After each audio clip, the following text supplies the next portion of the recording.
They broke your heart, didn't they? Maybe it was a lover who promised you forever but left when things got hard. Maybe it was a friend you trusted with your secrets who turned them into weapons. Or maybe it was someone you never thought would betray you, a family member, a partner, or even yourself. The pain cuts deep, doesn't it? It shakes you to your core, leaving you questioning everything. Why did this happen? Why me? And then there's that fire inside you, that little voice whispering, make them pay. It's tempting, isn't it? To plot, to scheme, to imagine scenarios where they come crawling back, or better yet, where they suffer the way you did. Because maybe, just maybe, if they hurt too, you'll finally feel better. But let me ask you something, does revenge really heal you? Or does it keep you trapped, tangled in their web, dancing to their tune? That's the cold truth no one wants to hear. Revenge doesn't free you, it enslaves you. The more you obsess over them, the more power you hand over. They might have broken your heart, but by seeking revenge, you're letting them own your mind too. And here's where most people get it wrong. They think power is about fighting back, about proving a point, about making others regret their actions. But the Stoics knew something deeper. True power isn't about what you do to others, it's about mastering yourself. It's about standing tall in the chaos, unshaken, untouchable, and knowing that no one, not even the person who hurt you, has control over your peace. Marcus Aurelius, one of the greatest Stoic philosophers, once said, "You have power over your mind, not outside events." Realize this, and you will find strength. Think about that for a second. The heartbreak. The betrayal. The pain. They're all external, they're outside your control. But how you respond? That's entirely yours. And in that response lies your freedom. Now let me tell you something most people won't dare to admit. The greatest form of revenge is not revenge at all, it's indifference. It's walking away so completely that their actions no longer matter. It's turning your pain into strength, your suffering into wisdom, and your heartbreak into fuel for an unstoppable life. When you do this, you don't just heal, you become someone they can never touch again. But here's the twist, this isn't easy. It takes discipline. It takes control.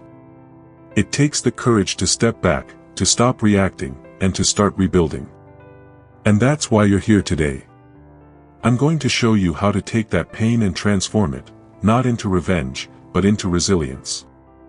We'll dive into the teachings of Stoicism, paired with the raw truths of dark psychology, to help you reclaim your power and rise above the chaos. And while we're at it, let's make a pact. Right now, in this moment, declare to yourself that you will not be a prisoner of this pain. Drop the phrase, "I am the storm," in the comments below, because storms don't ask for permission. They move forward, destroy what no longer serves, and keep going no matter what's in their path. You're not here to wallow in heartbreak, you're here to become unstoppable. Here's the first truth you need to understand. The one who controls their emotions controls the outcome. Think about it, how many times have people made decisions out of anger or heartbreak, only to regret them later? They send that bitter text. They lash out. They seek revenge. And in doing so, they lose control of themselves. Every action becomes a reaction to someone else's choices. Do you see the trap here? When you react, you're letting them pull the strings. The Stoics believe that control over your emotions isn't just a skill, it's your greatest strength. Epictetus said it best, it's not what happens to you, but how you react to it that matters. The heartbreak you're feeling, the betrayal, those are events. They don't define you. What defines you is what you choose to do next. You can stay stuck in the cycle of pain, anger, and revenge. Or you can take back control. Here's the secret.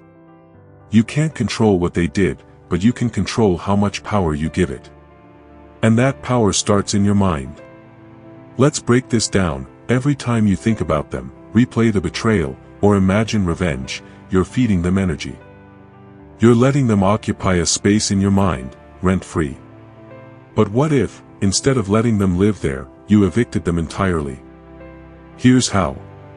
Every time you catch yourself spiraling into thoughts of them, stop and ask yourself, is this helping me? If the answer is no, and it will be, redirect your focus. Shift it to something productive, something that builds you. Work on a goal. Pick up a new skill. Hit the gym. Dive into a passion project. Do anything but dwell on them. Because the more you invest in yourself, the less power their actions have over you.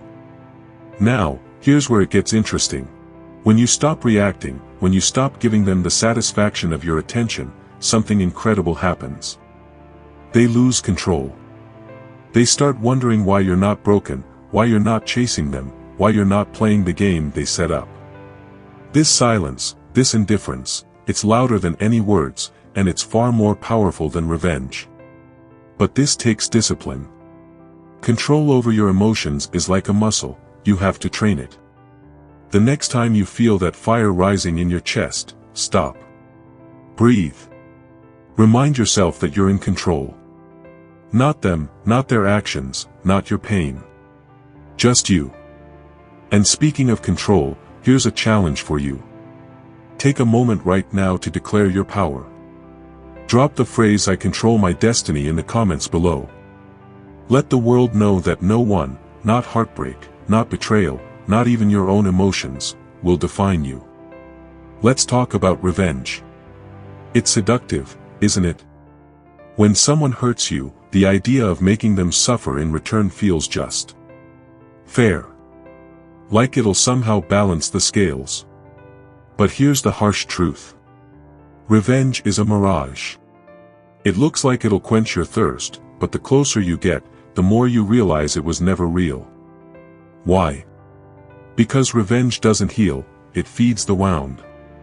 Think about it, even if you succeed in hurting them back, does it erase the pain they caused? Does it undo the betrayal? No.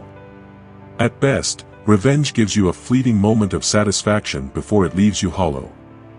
At worst, it consumes you entirely, turning you into someone you no longer recognize. Here's the Stoic perspective. Revenge doesn't punish them, it punishes you. It keeps you tethered to the very person who broke you, draining your energy, your time, your peace. Seneca once said, "A wise man is unaffected by either the praise or the blame of others." In other words, true strength comes from rising above the petty games of retaliation. Why waste your life plotting someone else's downfall when you could be building your own empire? But let's dig deeper. Psychologically, the need for revenge often stems from a lack of closure. You want them to acknowledge your pain, to regret their actions, to apologize. But here's the kicker. You don't need their apology. Closure doesn't come from them, it comes from you. The moment you decide that their actions no longer define your worth, you free yourself from their grip. Now let me share something powerful. Indifference is the ultimate revenge. Imagine this, you've been hurt, betrayed, discarded. They expect you to crumble, to beg, to lash out. But instead, you move on. You thrive. You turn their betrayal into fuel for your own growth. That's the kind of revenge they'll never recover from. Because it doesn't just say, "You didn't break me." It says, "You never had the power to." And here's the most satisfying part. When you stop reacting, you become unpredictable. They can't read you. They can't manipulate you. Your silence becomes deafening. Your success becomes a mirror reflecting their failure. And suddenly, they're left wondering what went wrong, not with you, but with them. So let me challenge you again. Forget revenge. Focus on rebuilding. Focus on yourself. Drop the phrase "I rise above" in the comments below if you're ready to leave the past behind and claim your power. Let the world know that you don't stoop to their level, you rise to your own. Heartbreak and betrayal, let's call them what they really are. Pain. Raw, soul-crushing pain. And pain has a way of making us feel powerless, doesn't it? Like the world is spinning out of control, and we're just stuck, drowning in it. But here's a secret the Stoics understood better than anyone. Pain isn't the enemy, it's an opportunity. Marcus Aurelius had a phrase for this. The impediment to action advances action. What stands in the way becomes the way. In simple terms, your pain is your path. The very thing that broke you can be the thing that builds you, if you let it. This is where amor fati comes in. Amor fati means a love of fate. It's not just about accepting what happens to you. It's about embracing it. Even the hard parts, especially the hard parts. Because the truth is, pain isn't here to destroy you. It's here to shape you. To show you what you're made of. To make you stronger, sharper, and wiser than you were before. Let me ask you this: what if, instead of running from the pain, you leaned into it? What if you stopped saying, "Why me?" and started saying, "What can I learn from this?" Because pain has lessons to teach, if you're willing to listen. It teaches you resilience. It teaches you who's really in your corner. And most importantly, it teaches you about yourself, your strength, your limits, and your ability to overcome. Now, turning pain into strength isn't just some abstract idea, it's an actionable process. Here's how you start. 1. Stop resisting the pain. Feel it. Let it flow through you without judgment. The more you fight it, the more it controls you. Acceptance is the first step to mastery. 2. Extract the lessons. Ask yourself, what did this experience teach me? What can I do differently moving forward? Pain without reflection is wasted, but pain with reflection is growth. 3. Channel it into something bigger. Take all that energy, anger, sadness, frustration, and pour it into something that builds you. Hit the gym. Start a business. Master a skill. Do something that turns your pain into progress. And here's the beauty of this approach. When you use your pain to grow, you take away its power over you. The person who hurt you, they don't win. The situation that broke you, it doesn't define you. Instead, you become the kind of person who doesn't just survive, they thrive. Let's make this a turning point. If you're ready to embrace your fate, to love even the hard parts of your story, drop the phrase "I turn pain into power" in the comments below. This is your declaration. Your heartbreak won't break you. Your pain won't own you. You're going to own it. Let me ask you something. How often do your emotions get the better of you?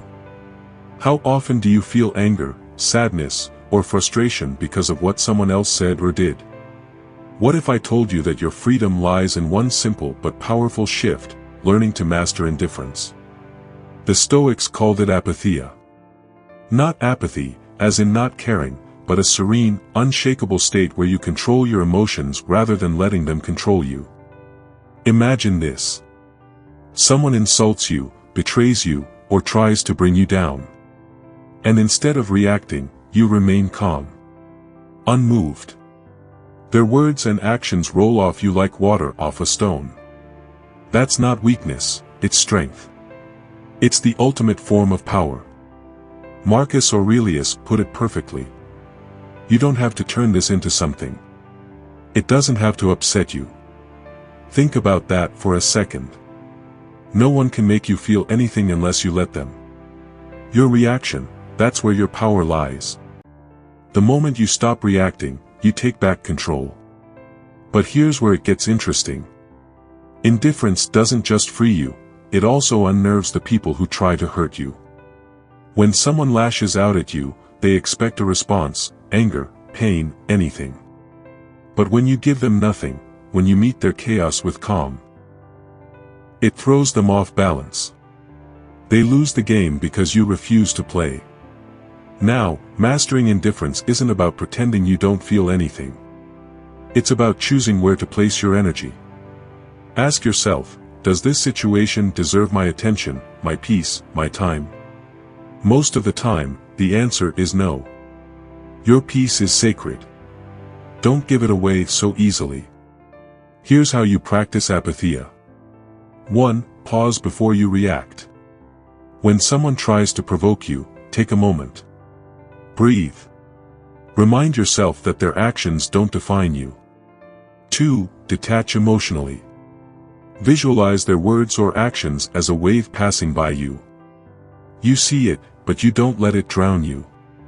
3. Focus on what you can control. You can't control what they do, but you can control your response. Choose calm every time. And let me tell you, indifference is magnetic.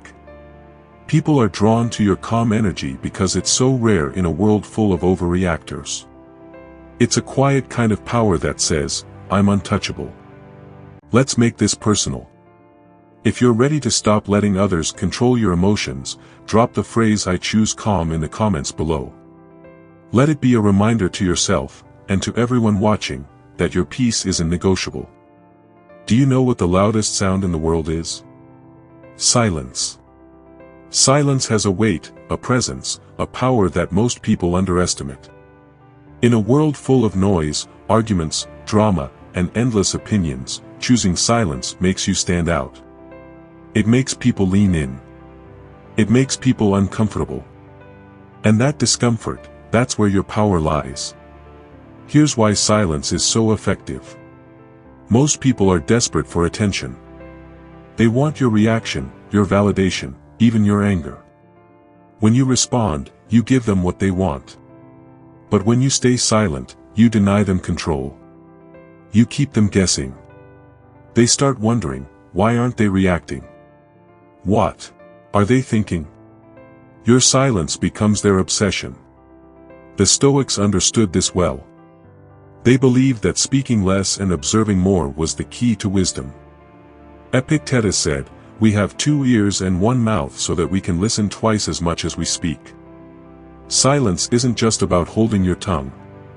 It's about using restraint as a weapon. It's about showing strength by not saying what doesn't need to be said. But let's go deeper. Silence also protects your energy. Every word you speak is energy spent. Every argument you engage in, every drama you respond to, it all drains you. By staying silent, you keep your energy for what truly matters, your growth, your peace, your purpose. Here's how you can start using silence as a tool.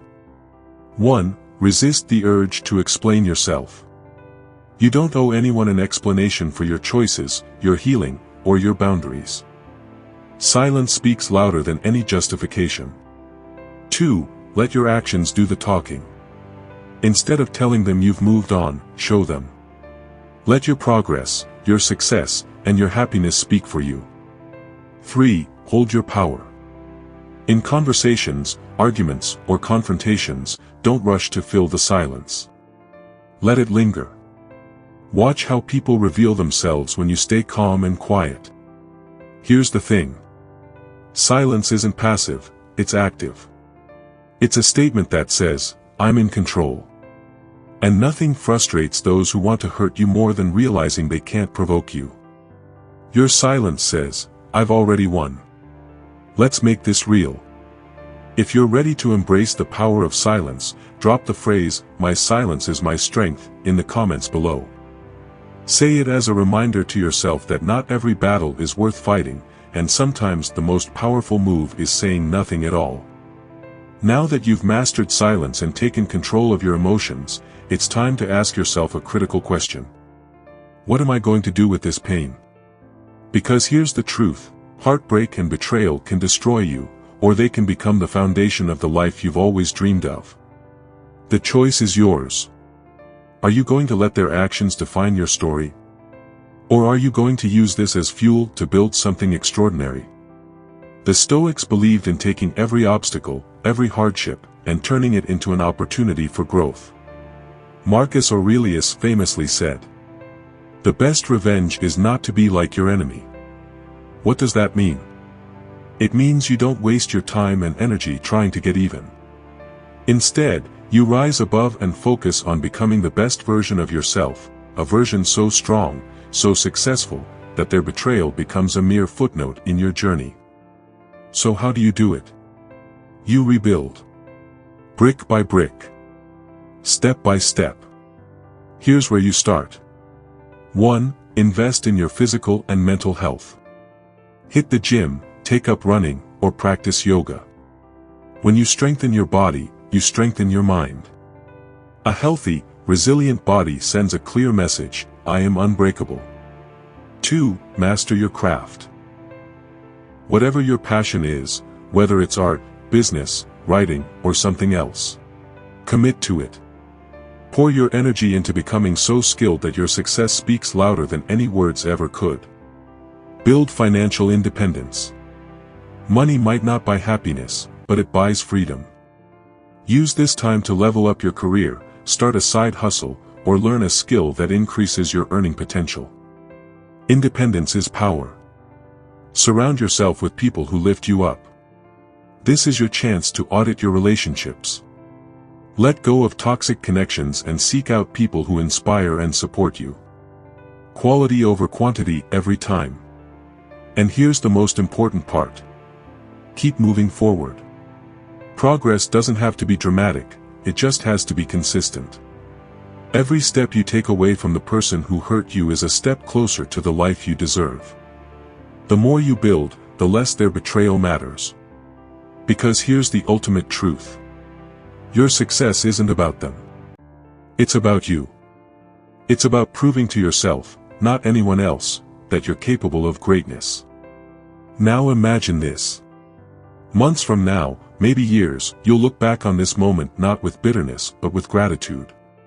Because this heartbreak didn't break you, it built you. It lit a fire inside you that no one can extinguish. You'll realize that the best revenge isn't revenge at all. It's living a life so fulfilling, so powerful, that nothing from your past can touch it. Let's make this your turning point. If you're ready to start building your unstoppable life, drop the phrase, "I rise stronger," in the comments below. Declare it to yourself and to the world that you're not here to settle, you're here to soar. Now that you're building an unstoppable life, let's talk about something that amplifies your power even more. Mastering the psychological game. Because here's the thing, strength isn't just about what you do, it's about how you think. It's about how you carry yourself and how you use your mind to stay one step ahead. The key: detachment and unpredictability. When you combine these two, you become untouchable. Let me break it down for you. First, detachment. Detachment isn't about not caring, it's about not clinging. It's about being able to walk away from anything or anyone that no longer serves you. When you detach, you stop giving people the power to control your emotions. Their opinions, their actions, they don't define your worth. As the Stoics taught, what matters most is what's within your control. Your thoughts, your actions, your peace. Everything else, let it go. Here's why detachment is so powerful. It makes you immune to manipulation. When someone tries to push your buttons, they're expecting a reaction. When you give them none, you leave them powerless. They can't predict you. They can't influence you. They can't touch you. Now, let's talk about unpredictability. People crave certainty. They want to know how you'll react, what you'll do next. But when you're unpredictable, when you don't follow the script they expect, you keep them on edge. And that's where your power grows. They'll spend all their energy trying to figure you out, while you stay calm, collected, and focused on your goals. Here's how you master this game. 1. Keep your plans private. Don't broadcast your moves to the world. Let your success speak for itself. 2. Silence and mystery are your allies. Respond with calm, calculated actions. When someone tries to provoke you, don't lash out. Take your time. Every move you make should be deliberate and thought out. Stay flexible. People who think they know you will try to predict your next steps. Prove them wrong by staying adaptable and open to new paths. Now, let's pair this with a little dark psychology. When you're detached and unpredictable, you control the narrative. People who wronged you will expect anger or pain. But when you give them calm, when you give them success, it forces them to reflect on their own actions. They'll wonder, why are you thriving while they're stuck? And here's the truth. They'll never have an answer. Because they'll never have access to the new, elevated version of you. Think of it this way. Life is a chess game, and your mind is your greatest weapon. By mastering detachment and unpredictability, you stop playing defense and start playing offense. You control the board. Let's make this real. If you're ready to master the psychological game and claim your power, drop the phrase, "I am untouchable," in the comments below. Let this be your declaration that no one, not the person who broke you, not anyone, can shake your peace or your progress. Let me tell you something you need to hear. You are not a victim. Yes, they hurt you. Yes, the pain was real. But staying in victimhood gives them more power than they deserve. And here's the truth. You can't control what happened to you, but you can control what happens next. That's the difference between being a victim and being empowered. The Stoics were masters of this mindset. They believed that suffering wasn't an excuse to give up, it was an opportunity to grow stronger. Epictetus said, "It's not what happens to you, but how you respond that matters." That response, that's your power. When you shift from victimhood to empowerment, you stop asking, "Why did this happen to me?" And start asking, "What am I going to do with it?" Here's the key to moving out of victimhood. 1. Reclaim your narrative. Stop letting their actions define your story. You're not the one they cheated on or the one they betrayed, you're the person who overcame it. Rewrite your story with you as the hero. 2. Focus on what you can control. You can't change the past, but you can control your future, your habits, your mindset, your daily actions. These are all within your power. 3. Let go of resentment. Forgiveness isn't about them, it's about freeing yourself. When you hold on to resentment, you stay chained to the past. Let it go, not because they deserve it, but because you do. And here's a powerful thought. When you shift out of victimhood, you become unstoppable. You stop waiting for an apology that may never come. You stop replaying the past and start building the future. You stop needing closure from someone else because you create it within yourself. Empowerment is about realizing that the person who hurt you no longer has a say in your life. Their betrayal was a chapter, but you're the one writing the rest of the book. So make it a story worth reading. Make it a story of resilience, growth, and strength. Because the best way to prove them wrong is to show them they never had the power to break you. Let's make this shift together. If you're ready to leave victimhood behind and step into your power, drop the phrase, "I write my story," in the comments below. Say it with conviction, because your story is yours and no one else's. This is it. You've made it to the final step. And by now, you've seen how powerful you truly are. Let's bring everything together. Heartbreak, betrayal, pain, they don't have to define you. They're part of your story, yes, but they're not the whole story. The real story is what you do next, the person you become and the life you build. Here's the reminder you need. Every great transformation begins with hardship. The Stoics understood this. Marcus Aurelius endured betrayal, loss, and war. Yet he wrote, "The obstacle is the way." What he meant was this. The challenges you face are not in your way, they are your way. They are the forge where your character is shaped, your mind is sharpened, and your spirit is strengthened. Let's reflect on what we've covered. You've learned how to control your emotions, turning pain into power. You've uncovered the illusion of revenge and why indifference is the ultimate response. You've embraced the Stoic principles of amor fati and apatheia, transforming suffering into growth. You've seen the power of silence and learned to build an unstoppable life. And most importantly, you've reclaimed your story, stepping out of victimhood and into empowerment. This is your blueprint. This is how you rise above. But here's the thing. It doesn't stop here. This mindset isn't just for heartbreak, it's for every area of your life. Challenges at work? Use this. Conflict with friends or family? Use this. Self-doubt? Use this. These principles are universal. And the more you practice them, the more unstoppable you become. Now let me leave you with this thought. The person who hurt you, they don't deserve to own your mind, your energy, or your future. Let them go. Focus on what you can control, your growth, your peace, your journey. Because the best revenge isn't just living well. It's living so fully, so freely, that they become irrelevant.